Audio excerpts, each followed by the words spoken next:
با دم شیر بازی نکنید. پشیمان میشید. بە ترامپ بڵێن یاری بە کلکی شێر نەکات. ئەمە دوایین لێدوانی حەسەن ڕۆحانی سەرۆک کۆماری ئێرانە کە شەپۆلێک کاردانەوە و لێدوانی توندی بەرپرسانی ئەمریکا و ئێرانی بە دوای خۆی داهێنا. لە دوایین لێدوانیدا حەسەن ڕۆحانی سەرۆکی کۆماری ئیسلامی ئێران هۆشداری توندی دایە ئەمریکا و ڕایگەیاند هەڕەشە لە کەس قبوڵ ناکەن و بە دڵنیاییەوە شکست بە ئەمریکا دەهێنن.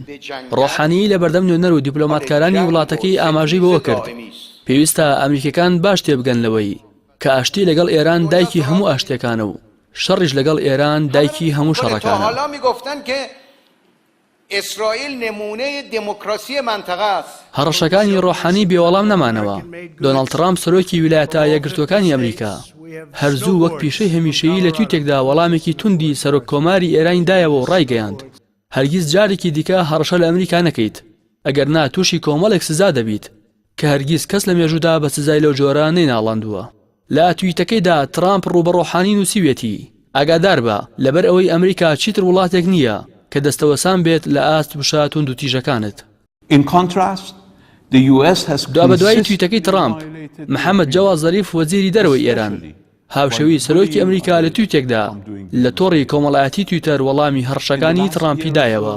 زەریفی لە تویتەکەیدا بە ترامپی وتووە وریابە ئێمە هەزاران ساڵ لێرەین و ڕووخانی ئیمپراتۆریەتەکانمان بینیوە لە نێویاندا ئیمپراتۆریەتەکەی خۆمان کە زیاتر لە تەمەنی چەند وڵاتێک بەردەوام بوو. مشتومڕی نێوان بەرپرسانی ئێران و ئەمریکا تەنها لە ئاستی سەرۆکانی هەردوو وڵاتدا نەوەستا بەڵکو لێدوانە توندەکان بەرپرسانی باڵای هەردوو وڵاتی گرتەوە و بە لێدوان و هەڕەشەی جۆرا و جۆر وەڵامی یەکتریان دایەوە. لەو چوارچێوەیەدا مایک پۆمپیۆ وەزیری دەرەوەی ئەمریکا حکوومەتی ئێرانی بە مافیا ناوبرد و ڕایگەیاند ئاستی گەندەڵی و دەوڵەمەندی سەرکردەکان نیشانی دەدات ئێران لەلایەن مافیاوە بەڕێوە دەبرێت زیاتر لەوەی لەلایەن حکوومەتێکەوە بەڕێوە ببرێت. لە بەرامبەریشدا بەهرام قاسمی وتەبێژی وەزارەتی دەرەوەی ئێران لە ڕاگەیاندراوێکدا بە توندی وەڵامی قسەکانی وەزیری دەرەوەی ئەمریکای دایەوە. بەهرام قاسمی وتەکانی پۆمپیۆی بە دووڕووی و گێلانە وەسف کرد. قاسمی لە ڕاگەیاندراوەکەیدا کە لە ماڵپەڕی وەزارەتی دەرەوەی ئێران بڵاوی کردوتەوە وتویەتی دیارە کەوتە دووڕووی و گێلانەکانی پۆمپیۆ ئاماژ لی پروپاگەندەیە و لە سایەکێتی و بەیەکەوەی گەلی ئێران هەموو پیلانگێڕەکانی پشت پەردەیان پوچەڵ دەکەنەوە. لە درێژەی هەڕشە و کاردانەوەکان وەک پشتیوانیەک لە وتەکانی ڕۆحانی محەممەد حسێن باقری فەرماندەی سوپای پاسداران هەڕەشەی لە ئەمریکا کرد و ڕایگەیاند ئامۆژگاری ئەو وڵاتانە دەکەن کە سەنتەری جێگە استراتیژیەکانیان لەژێر نیشانەی چەکی هێزەکانی بەرگری سوپای پاسدارandایە بە کلکی شێر یاری نەکەن.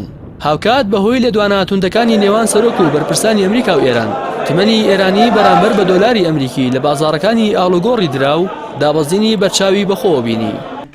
لە پاش کشانەوەی ئەمریکا لە ڕێکەوتنی ئەتۆمی 5-1 شەڕی ڕاگەاندنی نێوان بەرپرسانی ئەمریکا و ئێران لە هەڵکشاندایە بە بڕۆی چاودێرانیش جەنگی ساردی نێوان ئەو دوو وڵاتە پێی ناوەتە قۆناغێکی نوێەوە کە بە ئاشکرا هەڕەشەی سەربازی لە یەک دەکەن.